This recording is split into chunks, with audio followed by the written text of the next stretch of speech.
5, 4, 3, 2, 1, 0.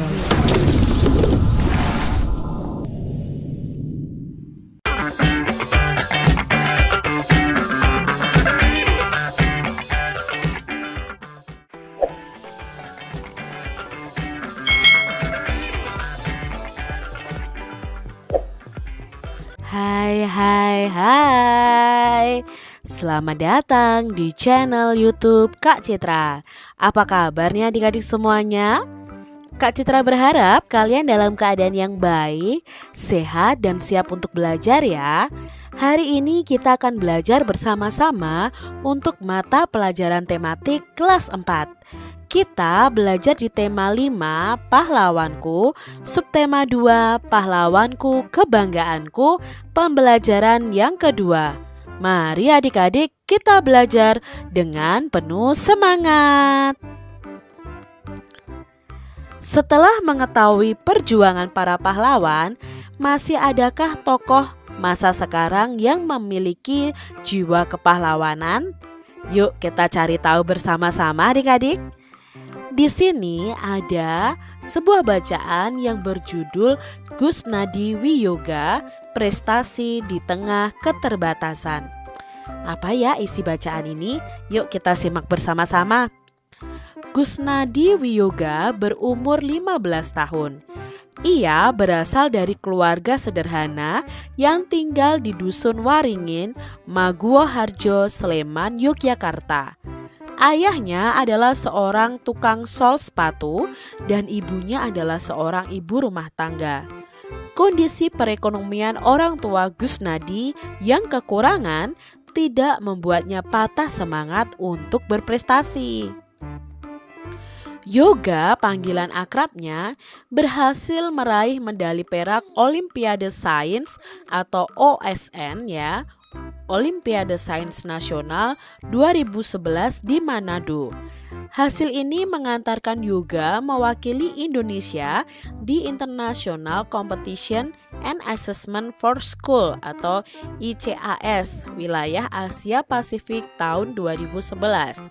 Pada kompetisi ini, Yoga mendapatkan medali perak loh.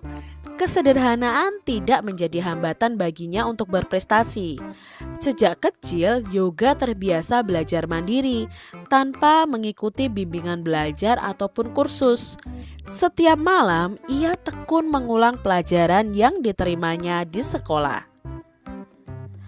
Bagaimana memulai semuanya? Semua itu berawal ketika ia duduk di kelas 6 SD. Saat itu, ia dikirim ke Hong Kong pada tahun 2007 untuk mengikuti lomba matematika mewakili Indonesia.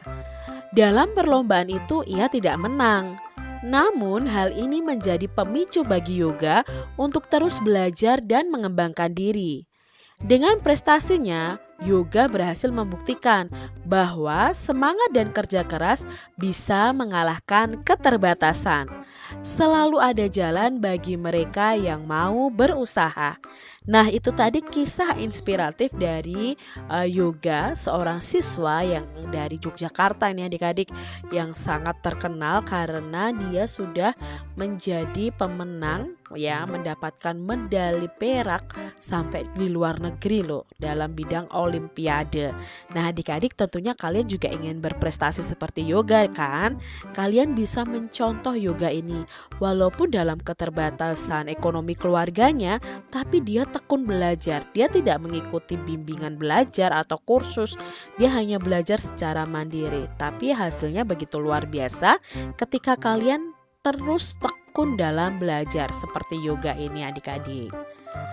Adik-adik, apa prestasi yang Gusnadi Wiyoga berikan di sini? Nah, apa sih prestasinya?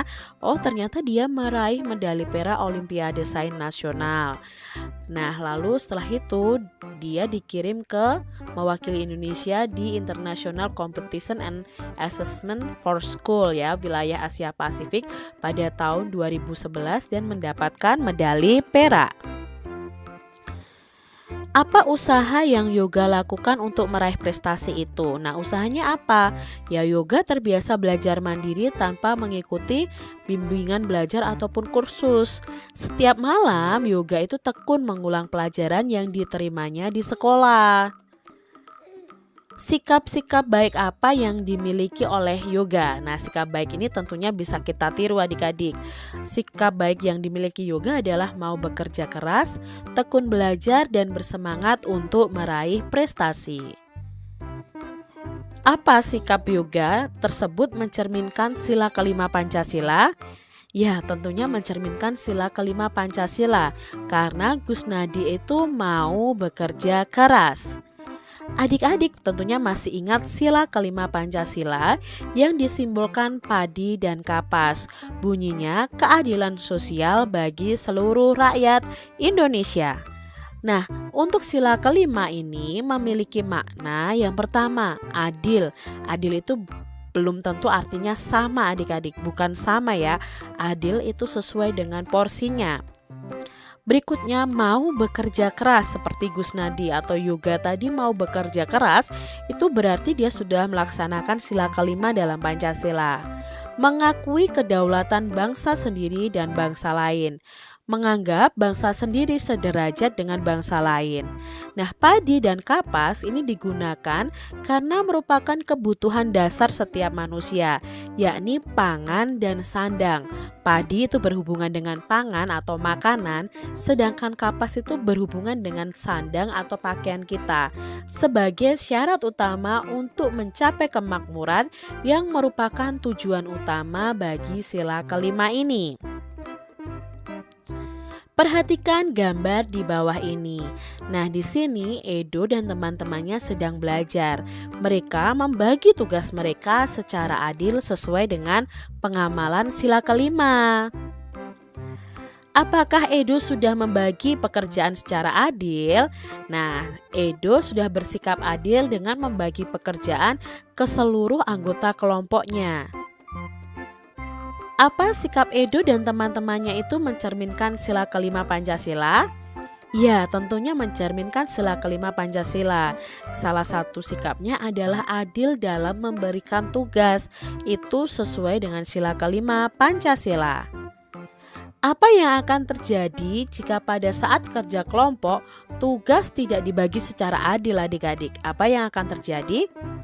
Ya, jika tugas tidak dibagi secara adil, maka akan ada anggota yang menerima tugas sangat banyak dan ada juga yang tidak kebagian tugas. Maka ketika kalian mengerjakan tugas kelompok, kalian harus membaginya secara adil. Sikap apa lagi yang sesuai dengan sila kelima Pancasila?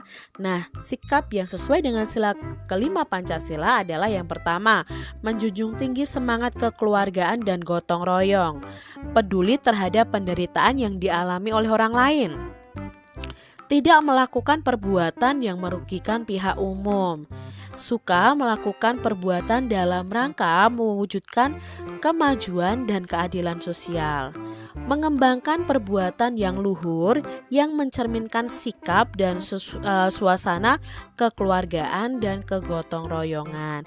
Ini sikap-sikap yang sesuai dengan sila kelima Pancasila. Jadi kalian harus memahami dan menerapkan dalam kehidupan sehari-hari tentang sikap pada sila kelima ini.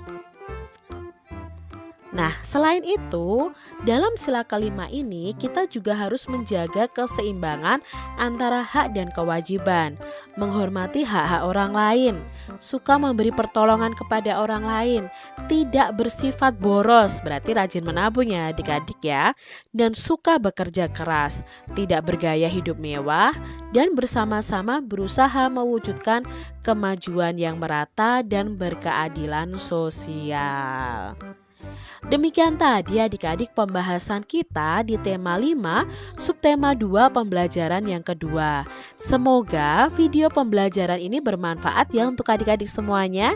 Dan sampai jumpa lagi di video pembelajaran Kak Citra selanjutnya. Tuhan memberkati.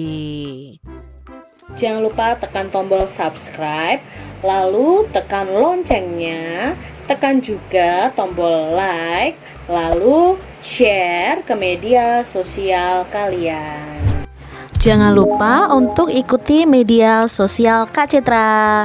Terima kasih.